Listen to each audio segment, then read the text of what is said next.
Good evening and welcome to SAFC Fan TV and another edition of Thursday Night Live. We are one short at the moment. Tommy is going to be joining us, but he is stuck in traffic somewhere just in Perth, Scotland somewhere. Anyway, with myself, Wee Philly tonight, we have the Mad Mistake. Terry, do you want to say hi to everybody? Hello, everybody. How are you all doing? Hope you're all well. Happy after Tuesday's great result. Have you had a good day? I just stuffed my tea down my face and get it on here on time. So, yeah, I'm very happy now. Very content now. I'm full. Also joined by Jack Shields as well. Jack, you had a good day? Yeah, it's been all right, Phil. Not too bad for a Thursday. Looking forward to the weekend. That's good. I've had a day running about trying to get your tickets sorted. They will be with you tomorrow. Definitely, I'll speak to you when we get off air about that. Don't forget, of course, we are live, which means we are on the live chat as well. If you would like to join us via the live chat, you can do so. On there already, Las Palmas Mackham, who's always first up. Well done to you. Dan Humphrey is there, evening from Marbella. All right, for some. Robert Foster is in there as well. David Joblin, Minnie Brook, David Walker, Tony Lee. All right, Monkey, and the lads. Well, as we said, we are waiting for Tommy, who is going to join us as soon as he arrives home. He's going to come on. So we are going to have a fourth member joining us tonight. I would like to start. The club has just released in the last hour and a half or so. Dan Neil has signed a new contract. Eventually, they have tied him down to 2025. Terry, you've been a big fan of Dan Neil right from the start. How happy are you? Oh, very happy. Great signs of the club doing things like this. 2025, good lengthy contract as well. Only a young lad. So it keeps him there to about 2023. So yeah, it's fantastic news. Fantastic news. Being rewarded. Hopefully he's being rewarded with a good paycheck as well. Hopefully he's money a little bit, because that's what he deserves. And hopefully he keeps on going the right way, keeps on progressing with the team. And yeah, it's absolutely fantastic news. I'm over the moon for Dan Neil and the club and all the fans, because the fans absolutely love him. Well, I would imagine they've upped his money as well. That's what normally happens when you negotiate a new contract. Jack, how happy are you with the new? I think every Sunderland fan will be happy with that, Phil. I think he's the one that's broken out in the last year or so, isn't he? And really looks like he could go on to bigger and better things. He looks like he should be playing, particularly at this age already. He looks really sometimes too good for League One. So the sky is the limit for Dan Neil. I really think he can be a Premier League player in the future, hopefully with Sunderland. But if not, certainly with another team. But I think in terms of the deal, it's good news, because we've seen over the last few years, haven't we, Phil, whereby players have gone for a pittance or gone on a free because we haven't handled the negotiations very well with the youngsters, and we've let people go for a lot less than they're worth. So it's a good sign. It's a sign that we're planning for the future, which we haven't been as a club in the last few years, and making sure one of our best youngsters is going to be there for at least a year or two. And it means, obviously, if a team does come in and want to sign him, hopefully not, but they pay the correct price that he's worth. So yeah, it's good news all around. That's what we was thinking as well. With tying him down, how many players have we lost and they've gone and we haven't received a fee for them at all? So tying him down will at least do that. Hopefully, as you said, a Premier League player, hopefully with us. But if not, and he does move on, at least now we've got him under contract, and he can and we can at least get something for him. Back on the chat there, Steve Flounder says, absolutely brilliant news. Delighted for Dan Neil. Emma Wilson is on there as well. She says hi to everybody, all fans of the show. Thanks for tuning in. So Tuesday night, then, QPR. Now gutted that I didn't go. Probably the same for you, Jack, because you normally go to these away games. A 0-0 draw. Sunderland, of course, win 3-1 on penalties. Overall performance, Terry, what did you think? We held our own definitely against the Championship side, and the Championship side that's doing really well in form at the moment, having a decent season in the Championship. So I thought, because we only had 3 players, I think, that from the team that played the weekend, or whatever, it was only like Luke Owen, 9, Winchester, and Stewart. I think there was only 3. I know Pritchard was kicking about, but I thought the players that came in, Alves came in, Wright came in, and we had, so the McGeady had come off the bench. So I think all the players, Diago had a great first half. I thought Diago looked brilliant in the first half. He's only young. He'll learn from 1 or 2 little errors he makes now and again. But I thought we held our own. I thought it was 50-50 in the first half. I thought we had 1 or 2 little opportunities. I mean, QPR was a strong side. They did have 1 or 2 chances themselves as well. They could have went in front. Second half came out, and again, they came out a bit faster than us, but we held our own again. And then when we brought McGeady on, we definitely had 1 or 2 great opportunities. I know they scored the goal. That wasn't to be, but I thought, overall, bigger picture, I thought it was 50-50. And I thought against a good QPR, against a decent Championship side, I thought you couldn't tell we were a League One side. I don't think you could tell which was the League One side, which was the Championship side for me. And the penalties, were just amazing. Burge, for me, was fantastic in goal. And we never looked like losing on the penalties. It was just QPR's penalties were awful. But commiserations to QPR, but I'm just over the moon. We're in the quarterfinals, and we are the best team outside the Premier League in the Carabao Cup. Hey, right. On the chat, then Robert Foster says we didn't handle the negotiation in the past. This is regarding Dan Neil signing up. Now we have a billionaire owner who says he'll leave. He'll probably want to stay because, the future is a little bit brighter now with Sunderland. So, Jack, 0-0, 3-1 on penalties. First of all, before I ask about your performance, are you gutted you didn't go down? I was a little bit gutted when I saw the scenes of people putting on Facebook and celebrations and things like that when the penalties were going in. I must admit, it was one of those whereby you thought I'd like to have been in the way. And but no, I think it was a strange one for me because I've looked at this tournament and I thought, I know fans are going to hate me for saying this, but I was looking and thinking, do we really need a run in this tournament? Because we've obviously got the league that we're trying to get promotion. We've got the Pizza Cup, the FA Cup that we're coming into. So I was looking at thinking, do we need to win? But obviously, I'm pleased we have won because, it was a good test, as Terry's touched on. I looked in the league table and QPR, I think, are just outside the playoffs and the Championship. So the fact that we held our own, we didn't look out of place against them. I felt like at times we were actually the better team. I thought over the 90 minutes we shaded it, to be honest. One of those games whereby it looked like the first goal was always going to win it. There wasn't a lot of chances. I think we really cancelled them out. Both teams cancelled each other out, which, considering as we touched on, we are the league above. I think that's a huge tick in our box. For saying that we've held a decent QPR team. So I thought positives on that side. Obviously, the penalties went our way with some very dodgy penalties from QPR. It was the worst penalties I've seen since Sunderland and Man United at Old Trafford all them years ago. In the same tournament as well, the League Cup. I thought we got a little bit of luck with the decision. I initially shouted that it was offside, but I think on reflection, I think we've maybe got away with one there. Like it looked like Charlie Austin was onside when he headed it in. So maybe the rub of the green on the night. But it was a good test, and it was a test we passed with flying colours. And I think everyone's got a bit of excitement that we might get a Premier League team in the quarterfinals. Right. Well, you mentioned the disallowed goal, which I wanted to get on next.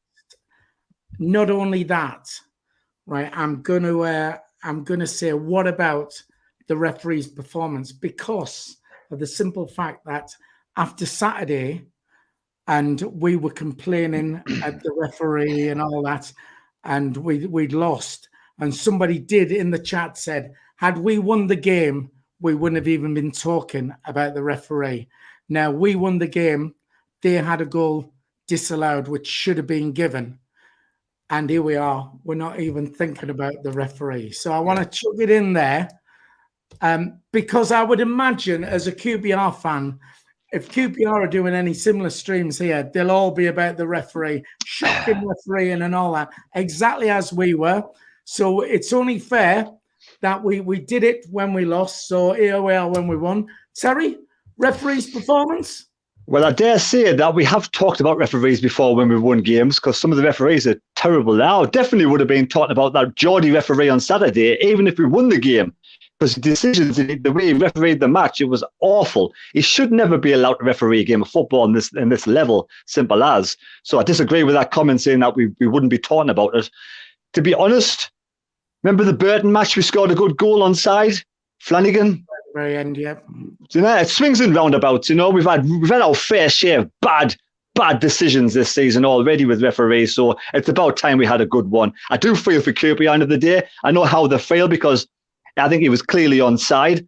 But at the end of the day, I'm not bothered, you know. At the end of the day, I know we've had plenty of bad decisions going against us this season already. So it's about time we got one going in our favour. Just happened to be in the Carabao Cup, helped us get through to the quarterfinals, playing against their Premier League team in the next round. So I'm over the moon. Right.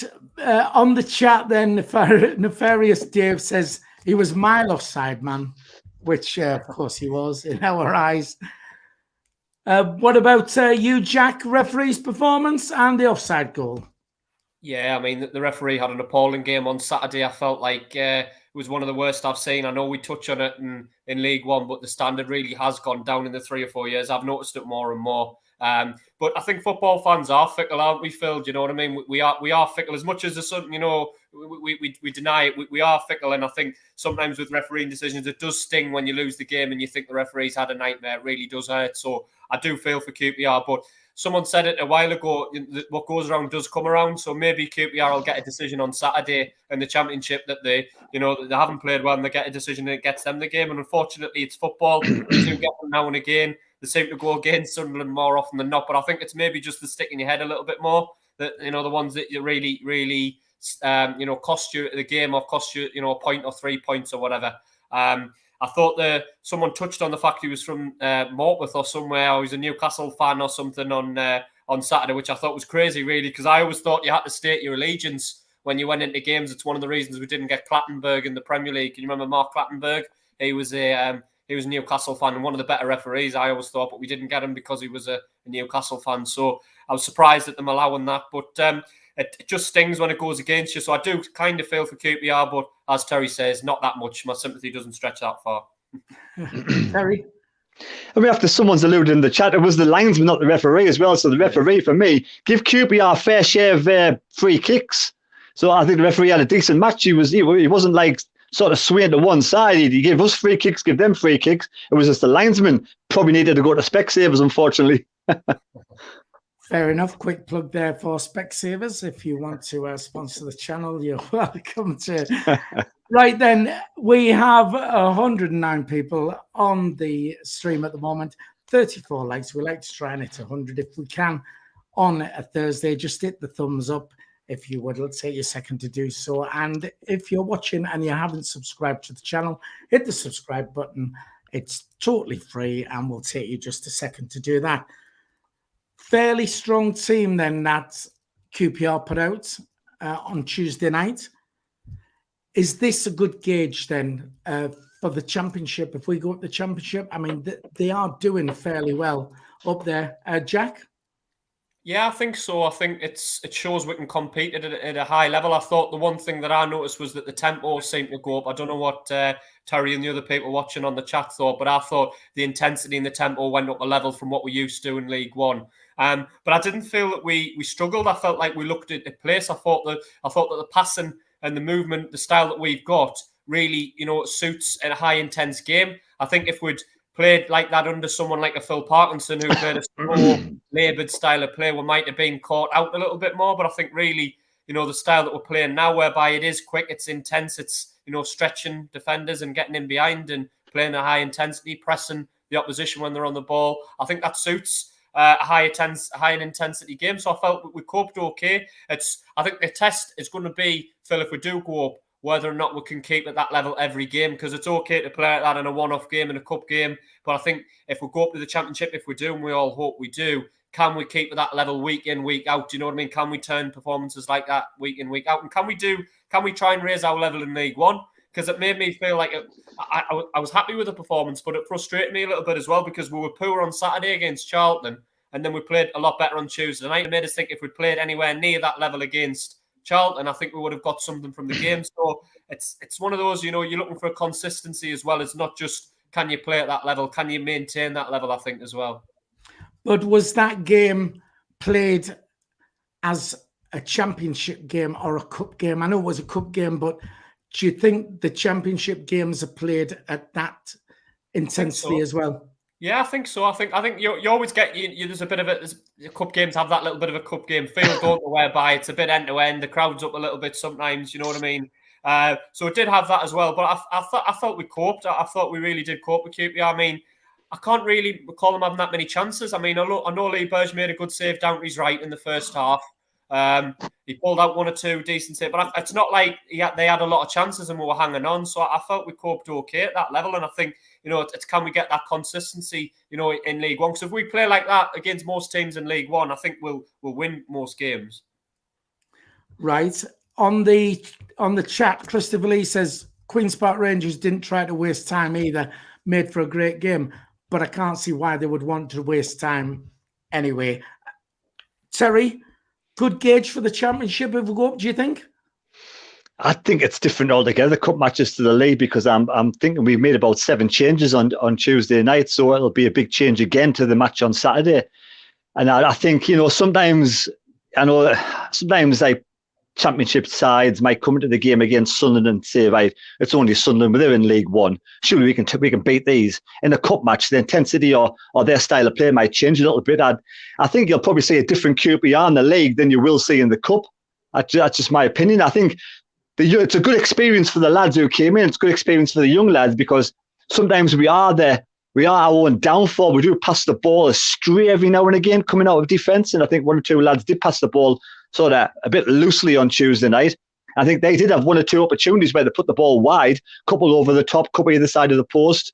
I thought Alves had a decent match, and I thought he'll be like a dark horse coming up in the future.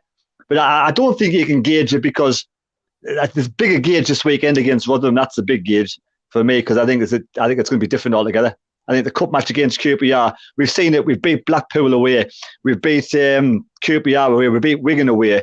But we've lost to Portsmouth. We've lost to Charlton. So for me, it's the bread and butter cup matches where we need to sort of get a consistent run of victories together. Then we can gauge it better whether we're going to go in the championship, whether we'll be good enough to compete next season. Right. We've just got Tommy backstage about to come on. He's hopefully if we can get his camera on there. Josh on the chat says Alves and Wright pocketed their very good front line all game. Seemed very composed under pressure. Great to see strength in depth in the squad. So that's good. Also, I was going to ask you all, well, Tommy's here as well. Hello, Tommy. Oh. Very dark in Scotland. Gone dark earlier than us. Right, well, we're waiting for Tommy to sort of to appear here. Clocks have already changed up in Scotland. Yeah, there you go. Oh, he's paid his bill. There you go. Must be cold as well. He's frozen. Michael Bowers internet. We'll continue until he can speak to us. We're on about strength and depth then. What about your thoughts on Lee Burge? I mean, in a way, he's been unlucky. So as with Patterson, I suppose, Hoffman coming in, neither of them did really bad before Hoffman came along. It's good to see that that Burge is doing so well. Your thoughts on him, Terry? Look, it's going to put the lads on Saturday under tremendous pressure for me, because Hoffman comes back in after that fantastic performance from Burge. 10 out of 10 for Burge on Tuesday. I thought it was fantastic. Never made one single error or one mistake for me. So I thought Burge has really put Hoffman now, so he's got to watch his back. The same for the 2 centre-backs, Flanagan and Doyle. Alves and Bailey Wright had a fantastic match. Alves has got good pace, good speed. He could be, biting at the bit to nobble one of these 2 and get into the first team. So I think, for me, this Saturday is going to be a big sort of gauge to see how we are and how we're faring with the team that comes in to the team that played against QPR at the weekend. And there could be big changes in the future if we don't actually get a result at the weekend. But for me, like I say, Lee Burge, my man of the match, 10 out of 10. He does save penalties. He saved a few penalties last season. I know he definitely saved one against Gillingham on Halloween. Yes, it was Gillingham on Halloween. We're 1-0 up and he saved a penalty then. So he's good at penalties, Burge. Especially around Halloween time. He pulls out those, he leaves the shockers away and he gives them a fright. He gives the other team a fright with those lovely, wonderful penalty saves. Anyway, we'll leave it at that. No, just stop there. Right. Jack, Lee Burge, how impressed was you with him? Yeah, I thought he did well. I mean, Terry's waxing lyrical on him. I don't think he had a solid game. He had a decent game. I don't think he had a great deal to do, but obviously he saved a penalty in the shootout. He pulled off a couple of decent saves. That one, where, as I touched on, he got down low from the shot from the edge of the box in the first half. That could have gone easily the other way. And I don't know about other people, but I kind of forgotten about Lee Burge a little bit. I kind of, put it to the back of my memory because you're watching Hoffman week in, week out, and you're watching him playing. You kind of, it's good that we've got a good deputy, and I think Lee Burge, as he touched on, I think he got a penalty. And we're talking about penalty saves. I think he got one in the playoff semi-final against Lincoln, didn't he? When he saved one there. So he is like that, Lee Burge, and he tends to go, from one extreme to the other. Sometimes I feel he'll either have a really good game or drop a clanger and you'll think, Christ, he's cost us there. So more than happy with that. I think I'm more than happy with him as a backup. And like Terry says, and I've touched on before, we do have options now. We've got squad depth whereby we'll have 2 or 3 players for every position that you look at and you think, yeah, we could play him or could play him. Because it's going to be a hell of a long season. We're progressing in all of the cups. We've still got a hell of a lot of league games to go. So Hoffman's going to get injured, probably an injury from time to time. He's going to, maybe need to be out of the team for fitness issues. And we've got a lot of games. So I wouldn't be against Lee Burge coming in as standing. He's been a backup. But I think Hoffman's purely definitely number one at the moment until he starts dropping clangers. Right. Well, it just goes to show for me the standard of Hoffman, how good Hoffman actually is, that he's keeping the likes of what we saw on Tuesday night out of the team. So it just reiterates how good Hoffman actually is, because Hoffman has had a couple of man of the match appearances anyway, where he's been absolutely superb. Just very quickly on the chat, I want to say hello to the Black and White Knight, who says good luck in the next round. Thank you very much. A Newcastle fan in the chat there, so wishing us well in the competition. Philly, it's also good to see players coming in for these games and raising their standard, raising their game, because I know they've got to do that if they want a chance to get back into the first team. Right, okay. I'm just trying to work this question out here. Ryan McCormick says, here's a question for you all. Would you take 6 points in the next 2 games? Bit of a strange one, that, I don't know. Absolutely, yes. Obviously, right, I think Tommy's going to try and come back in again now, and we'll see if we've got him. Tommy, can you hear us? Obviously, Tommy. I can hear you. I can see you. How you doing, lads? Oh, it's slightly better. Champion. We can hear you now, but you're a little bit jerky on your. Hello. On it. Oh, it's definitely in Michael Bowers' house. Definitely. We'll leave you on a sec, Tommy, and we'll see if it picks up any better, and if it doesn't, you Listen, might have to. Listen, absolutely fine. So go on, ask the questions.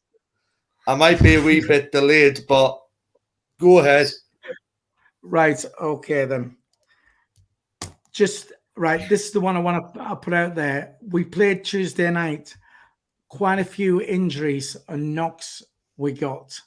So were you happy that, because when you saw the team, you must have thought, we saw the team and I thought that's a fairly strong lineup. We was expecting more of the kids in there. He's put the stronger team in, and we've got a few injuries. What about that? I'll throw that to you, Tommy, to answer in 5, 4, 3, 2, 1. So to be fair, I'm here, and Tommy's in the room. But to be fair, I wasn't expecting him to put out any of the kids or anything. I don't know if it's going to. Tommy, we're losing you there, mate. Expecting him to put out any of the kids against QPR. Tommy, can you, 2 seconds. Have you got us now? Yeah, but if you break up again, then we'll have to call it a day, and we'll have to try and test your new Wi-Fi out. So go on, carry on. Right. If you look again, I'm sorry, but the answer to your question, Philly, is I wasn't expecting Lee Johnson to put out any of the kids in the round of 16 of the League Cup, basically. I mean, I was expecting them to play a strong squad, especially. So I think the play squad that he did, Ross Stewart and Aidan McGeady and everything on Tuesday night. And ultimately, my question to you lot is, was QPR's goal actually offside? Mile offside. Mile offside, Tommy. Mile offside. I'm not seeing anything else.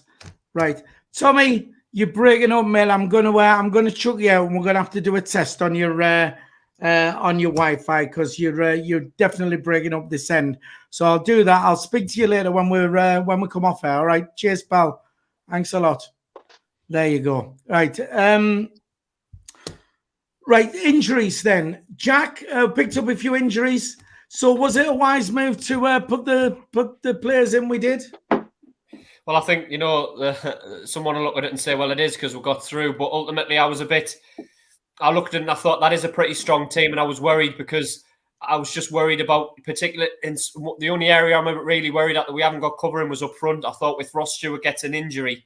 And I was praying he didn't. And then he did go down, didn't he, towards the end. And I was like, head in hands moment. And I was like, oh, no, this isn't good. I think thankfully he shook it off. I don't know if there's been any. I haven't heard any. Is he okay for Saturday? Because it looked like it was his shoulder or something he was injured, or was it his arm or something? I don't know if either of you heard about how he's getting on. But I was a little bit worried about Ross Stewart, the way he seemed to be kind of pulling that arm. I don't know. Have you heard? Is he okay or is he out? Or no, I've tried to have a look before we came on out. But I've had a bit of a busy day, so I was a bit rushed. So I've had a quick look about to see if I could get any news on the injuries, and I've sort of drawn a blank.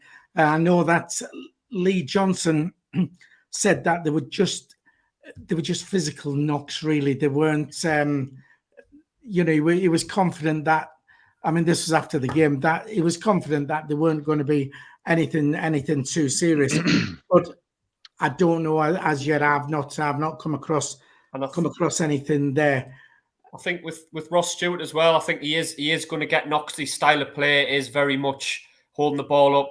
Defenders are going to be at him all the time. They're going to, he's quite a leggy runner, isn't he? He's tall at running in behind, so he might get, strains and things as he's running. So I just hope we can try and protect them as much as we can. I think, people might have said, who else can you play? Because Broadhead, the backup striker, is kind of injured, isn't he? You might have put Aidan O'Brien up front, but I was a little bit surprised at how strong the team was, to be honest. And I just hope we've come through it with no injuries. If he's saying it's only knocks and there's no, we're pretty much back to normal for Saturday, then we've dodged a bullet, really, haven't we? Because we've got two big away games coming up next week down in Yorkshire. So hopefully, fingers crossed, we can come through it. But yeah, I was a little bit surprised, to be honest, at how strong the team was.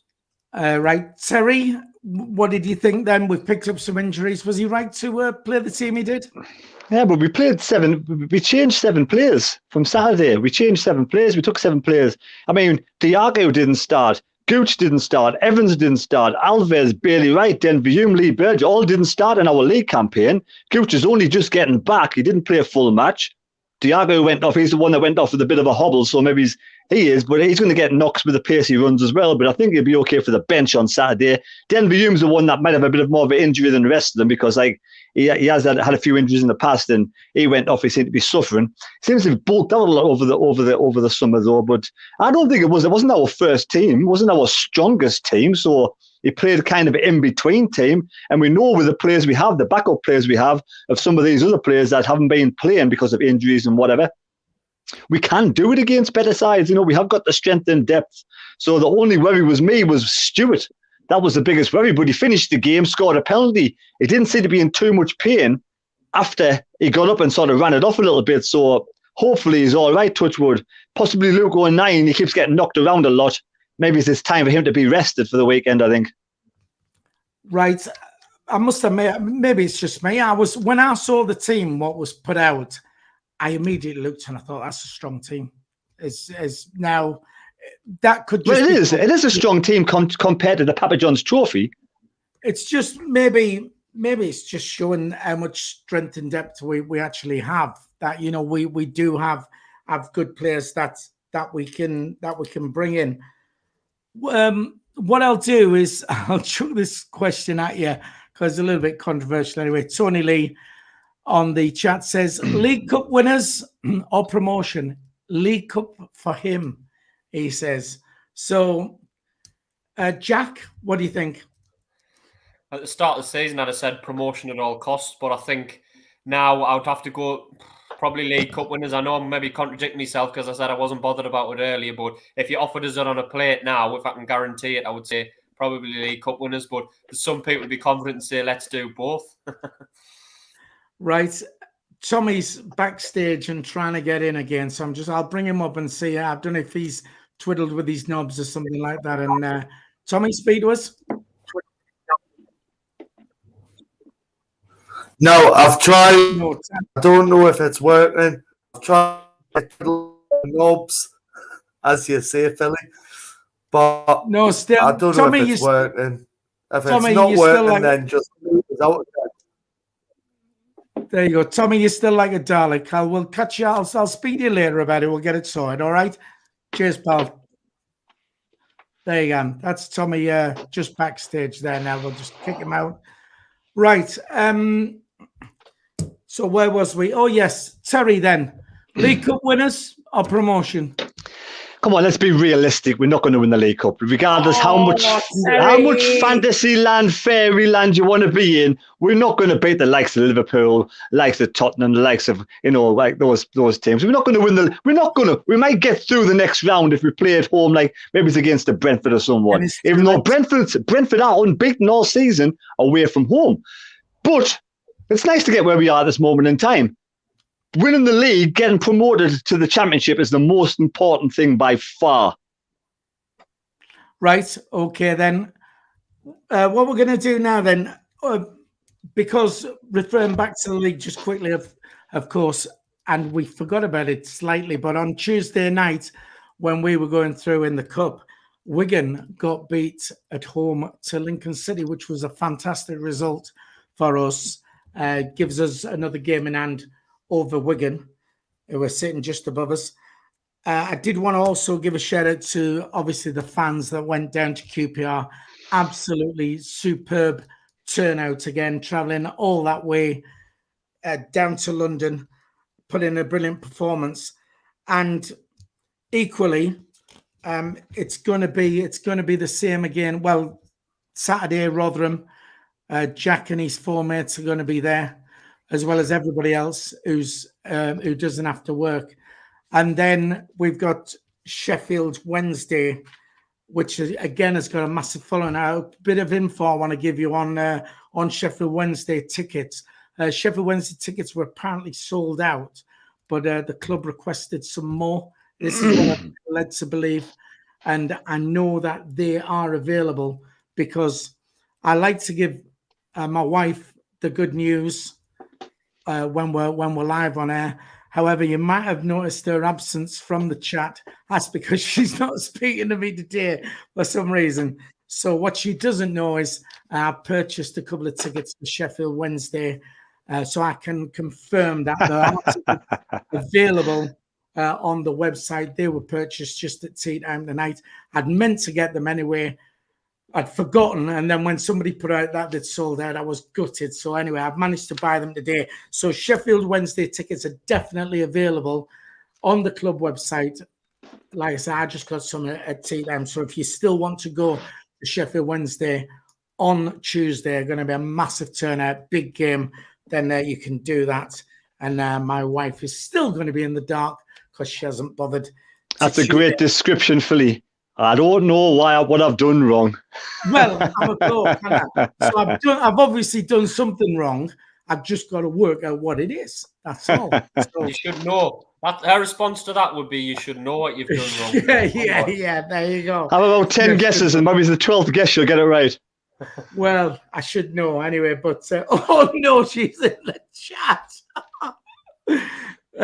Enjoy your trip. Who's your cameraman?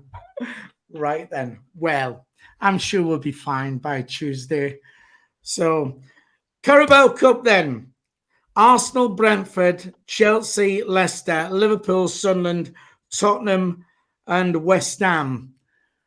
We'll start with you, Jack. Who do you want? And home or away? I would like.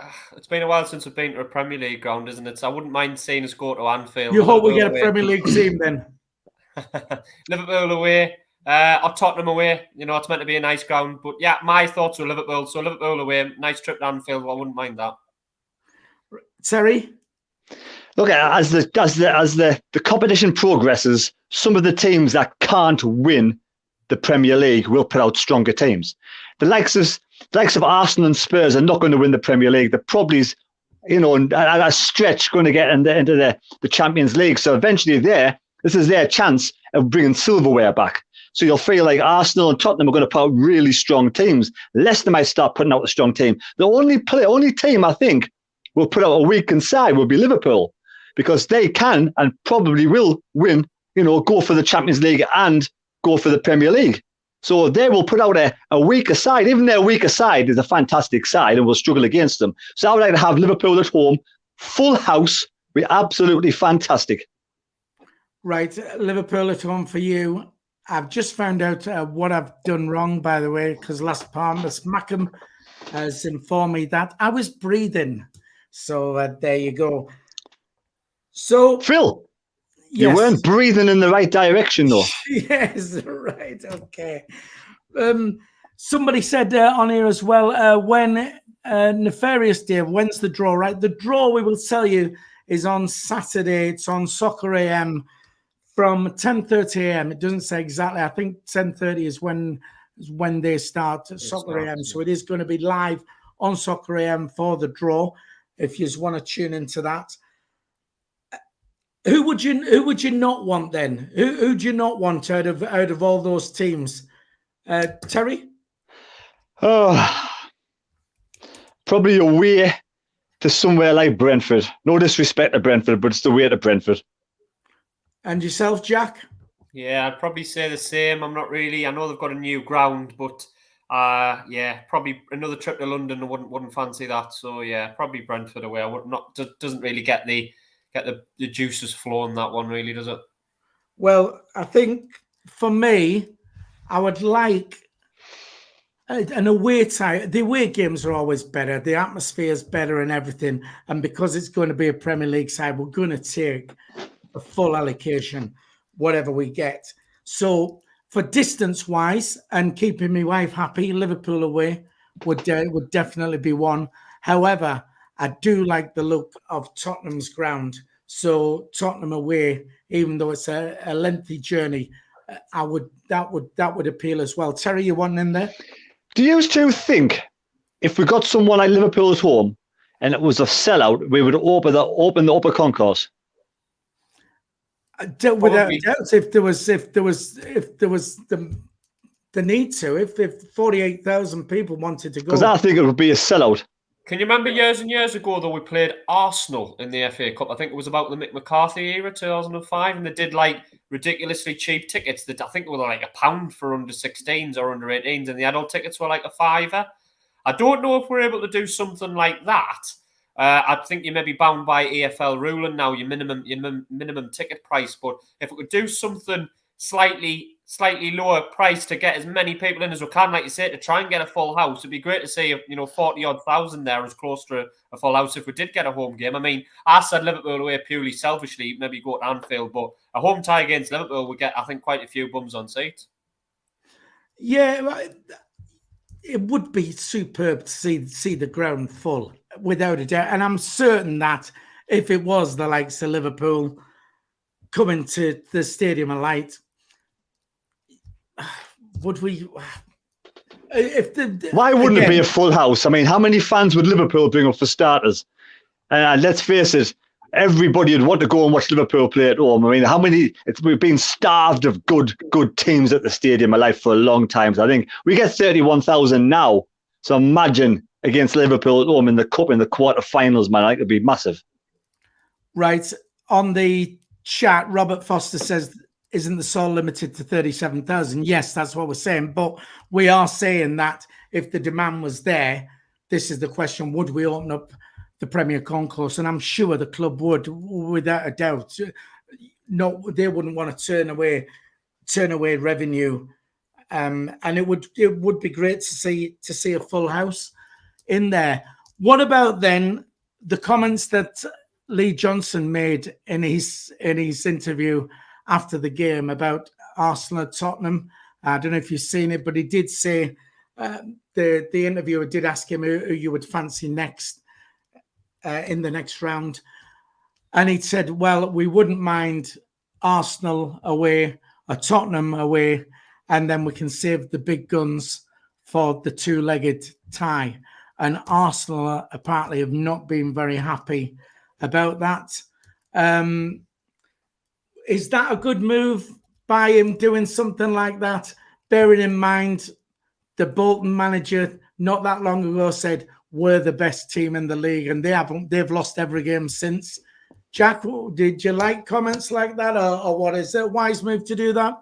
Not really. It's the type of thing that you look back on when they wallop you 5-0 and you think, why did you say it? You know what I mean? I understand what he's done. Maybe a little bit tongue in cheek. It's shown he's got a little bit of personality, maybe a little bit of extra confidence. I know it hasn't gone down well with Arsenal on Twitter and probably Tottenham fans, but I prefer him not to say things like that, to be honest. Terry, your thoughts on it? Yeah, 100%. He should have just said, I'd rather have Arsenal, Tottenham away from home, but I wouldn't say leave the big guns till later on, simple as, because just trying to cause trouble for no reason. He must have some personal agenda.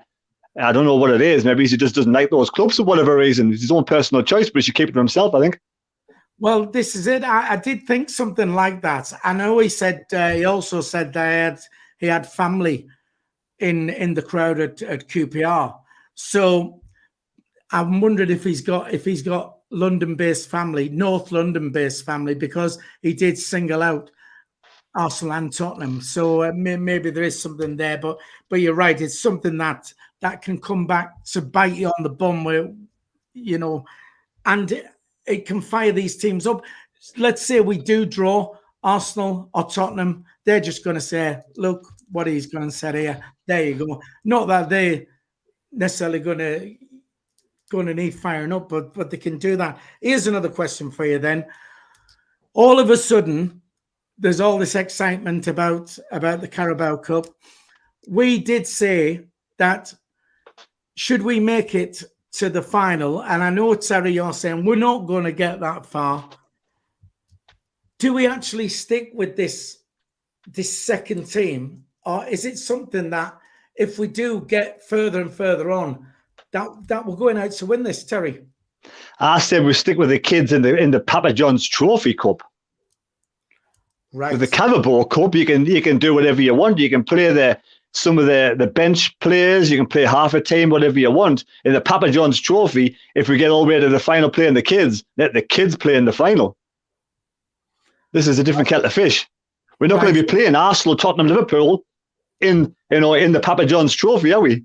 Right, okay. We're playing our same level, really. Right. Just very quickly on the chat then, McKillian Allen, which I believe is Trinidad Mackham, said Lee Johnson was at Arsenal's academy and had a falling out, left after a big argument with the coach. So that is possibly where he has a gripe with Arsenal. How long ago was that? How many years has he held a grudge against Arsenal? Let bygones be bygones. Well, he speak to Karen, you know what I mean? Well, it's only been 5 minutes. It's only been half a day. You've got another 4 or 5 years. I think David Seaman was still playing in Arsenal then, wasn't he? Right, Jack, your thoughts on it? Should we be going out to win this competition now then? I'd just keep the team. I wouldn't play. I wouldn't go full strength like Terry's touched on. I think our fans are getting a little bit carried away. We have to remember the teams that are in it now. We're not only one level below them; we're 2 levels below them. So I think it'd be great if we do get a big team and really have a go at them with a similar strength team that we turned out the other night.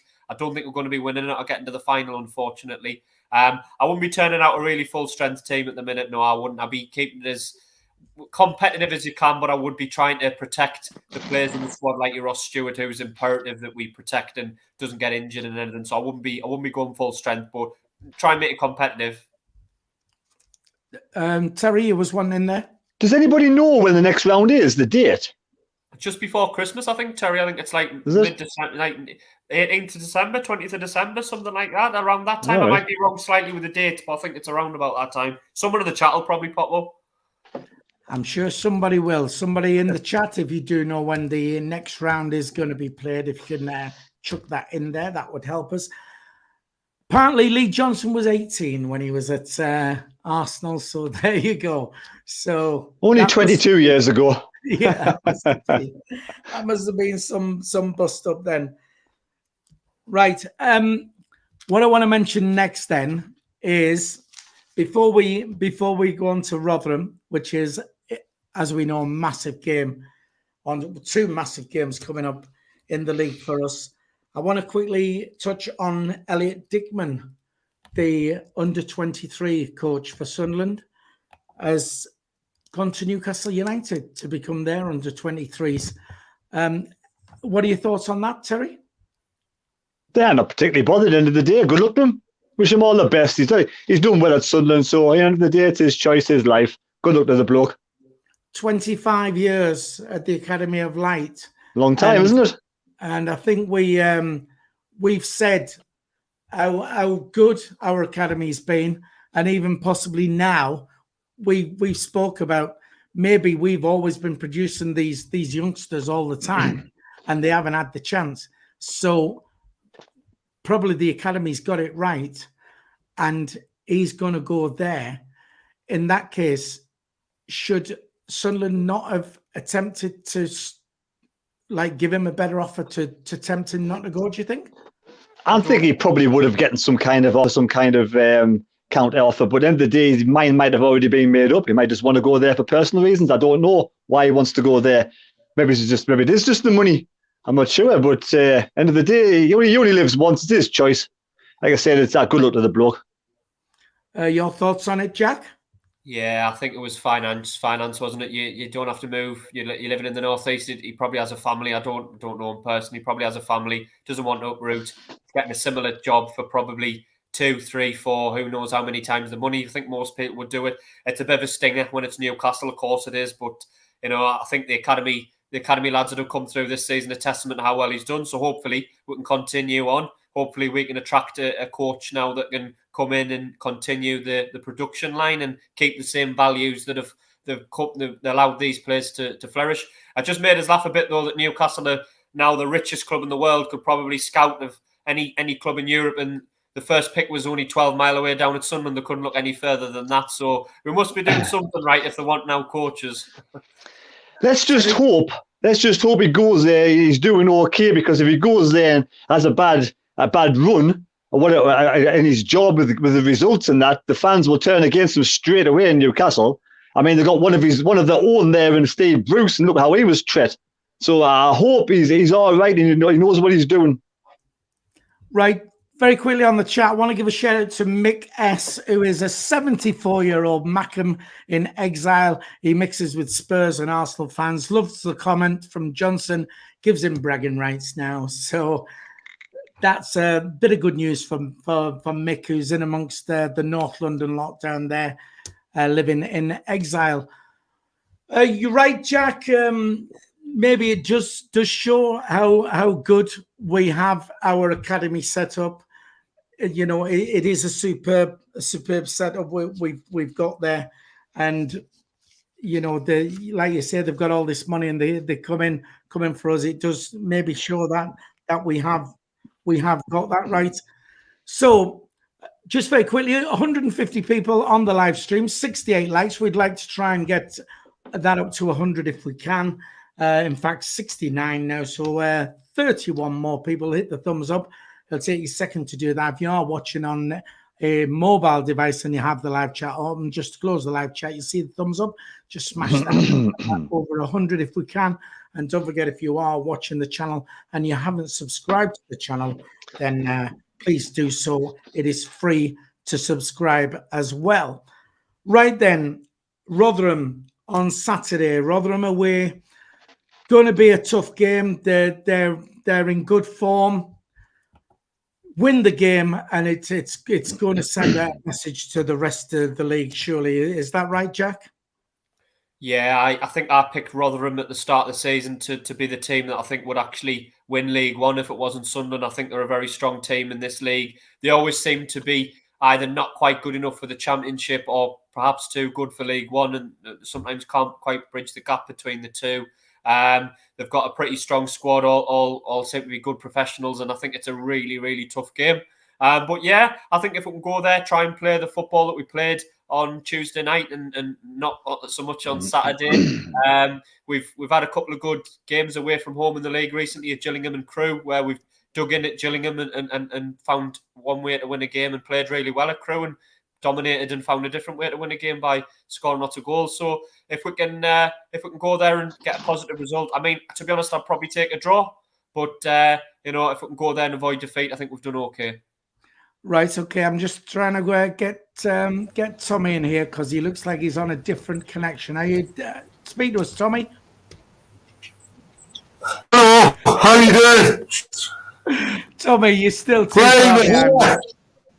Oh God, still too far behind. Right, I'm going to get rid of you there, mate. I'll speak to you later. I mean, the Lord loves a trier, and Tommy's definitely a trier. Wasn't in there even for the last 5 minutes. Just very quickly, I want to say on the chat before I come to you, Terry, about Elliot Dickman. This is a fair point as well. Las Palmas Mackham says, well, the youngsters will get no chance at Newcastle. So going there and developing those youngsters, that's probably a fair point. It's a little bit like the Man City thing in a way. Their youngsters have a more difficult time coming through. Anyway, Terry, a win on Saturday, does that throw out a strong message to the rest of the league? Well, of course it does. I mean, but it's going to be the hardest game of the season. Out of the last 7 matches, they've gotten 17 points out of a possible 21. They haven't lost for a long time. They've won 2 big cup games in that time as well. And whatever I say or do has no bearing on the game on Saturday. But the last time Rotherham beat Sunderland was back in 1962. I think I'm correct in saying that. We did beat them in 87, 7-1 in the Sherpa Van Trophy. And Will Grigg has played in the last 7 matches. So Will Grigg has been part of that team that's got 17 points, scoring 2 goals. So Will Grigg won't be allowed to play on Saturday. Is that correct? I would imagine so. I would hope we've got it written into the contract because it's part of the clause. You have to write it in. I think we should have, but no Sunderland. It just means that Freddie Ladapo will probably come back into the team again. But it's going to be a really difficult match. There's only us and Fleetwood have played 13 games. The rest of the teams in the top of the league have played 14. They're only 1 point behind us. They've scored 2 goals more than us. Better goal difference, sorry.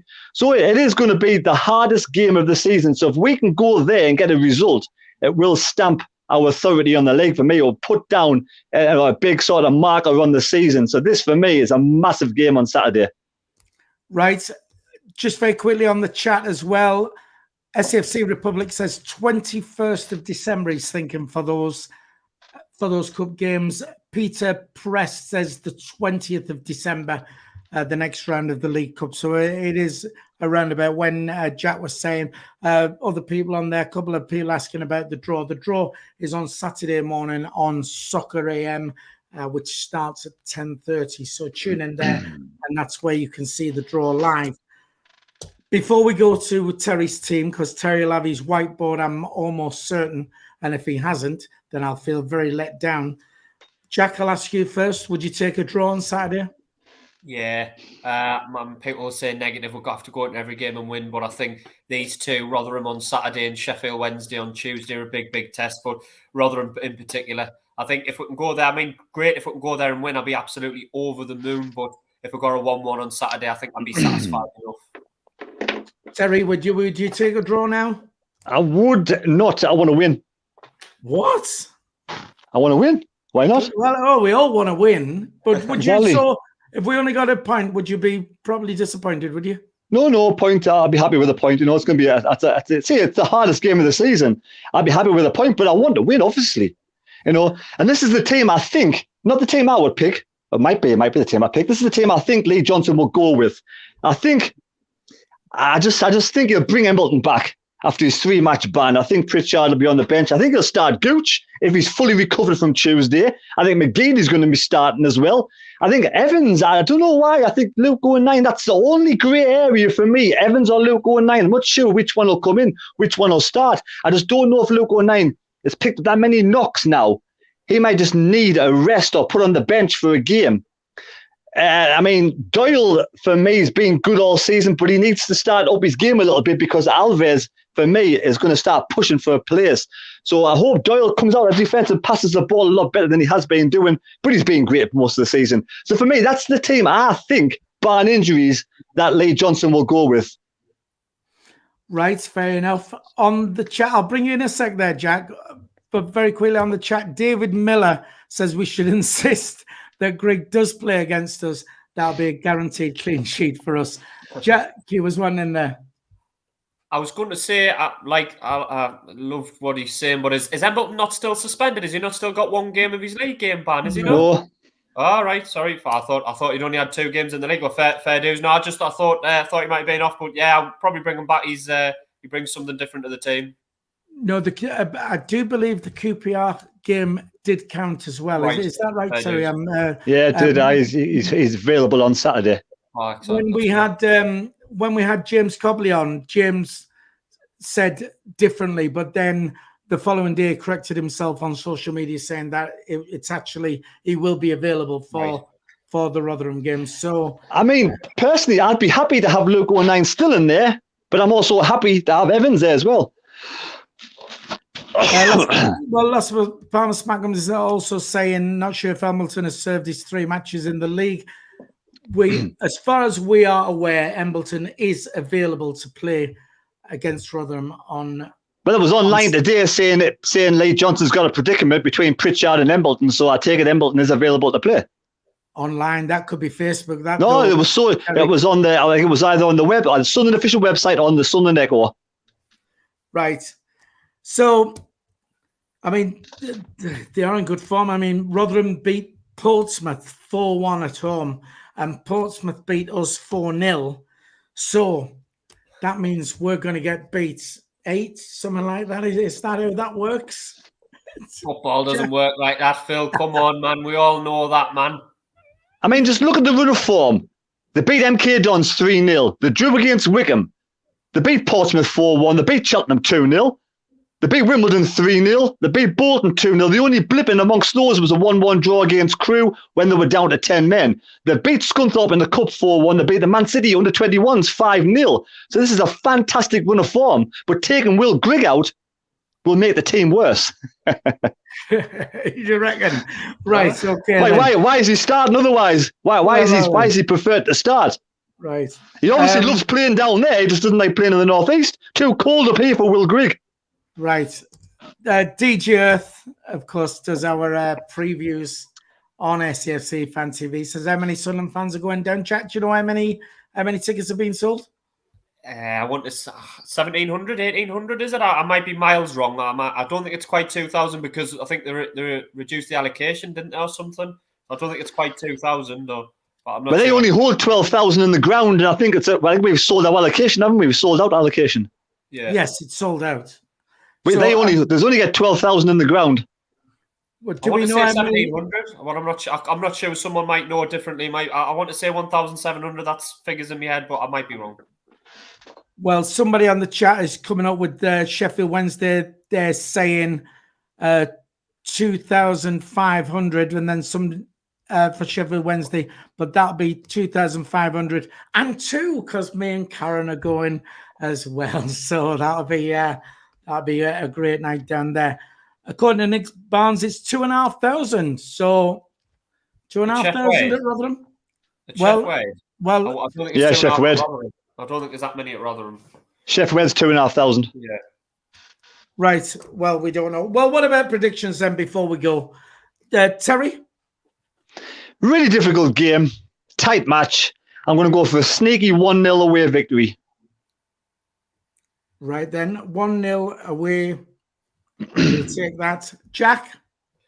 I've just got the feeling we might just come up short in this one, I'm afraid. I'd hate predicting losses, but I've just got a feeling Rotherham are going to edge it. Terry's touched on the good form. I think we might be in for a 1-0 loss, I'm afraid. 1-0 loss. Right then. I'm not going to predict a defeat because I just can't, but I'm going to go for a 1-1 draw, and I hate myself for doing it because I never ever do that. Just very quickly though, on the chat, right? Apparently, Nick Barnes says 4,000 for Sheffield Wednesday. We've sold 3,000 already, and we've been given more tickets. So that Tuesday night's going to be a great day. So if he's saying, if Robert Foster's saying 4,000 for Chef Wed, then he's the guy who said 2,500. So 2,500 for Rotherham seems a lot when they're. I don't think it's that many. I might be wrong. I think I thought it was under 2,000, but I might be wrong. Right. Okay then. Right. That just about wraps it up from us. I think we coped well, just the three of us all holding each other's hand. We've had 93 likes. If we get 7 more people to hit the thumbs up, that will hit the 100, which we wanted to do. I quickly want to tell you as well about, I know we've been plugging the merchandise and stuff like that, but also what we got a bit of free merchandise for you as well, which we've been doing. We've done some wallpapers for your telephone. The SAFC Fan TV wallpaper is there, available now. The link is in the description below. It's via our website on the merchandise page. If you go down there, click on whichever your phone is, and that'll be the right size wallpaper for your phone. If we haven't got your phone on there, send us a message and we'll size up your phone, tell us what your phone is, and you can download that and you can use that, the SAFC Fan TV wallpaper. It's free to download to your phone. Terry? How much does it cost to B&Q? There you go. Boom! Dad jokes from Terry. Well done. So, that was a Christmas cracker joke, that like. Something like that. Thanks for joining us. Don't forget, we will be back on Saturday for a live stream of the Rotherham game. Terry, are you doing a stream on your channel? I'm doing my Halloween special. Oh God, you're not going to dress up as as well. You put the mask on early, Terry? Have you got? I have actually. I'm taking it off for that. I'm taking it off for Halloween. It's even scarier. So there will be a live stream on the Mad Mistakes channel. We'll also do a live stream here on SAFC Fan TV. We haven't got a clue what the lineup's going to be. It will be over in our Amsterdam studio. Terry? I'm getting dressed up all day because I'm going to a fancy dress Halloween party on the night time. Fantastic. Superb. Jack, thanks very much for joining us again. Do you want to say bye to everybody? Yeah, no worries. Always a pleasure. See you later, lads and lasses. Cheers. Terry, say bye to everybody. Say bye, everybody. See you later. There you go.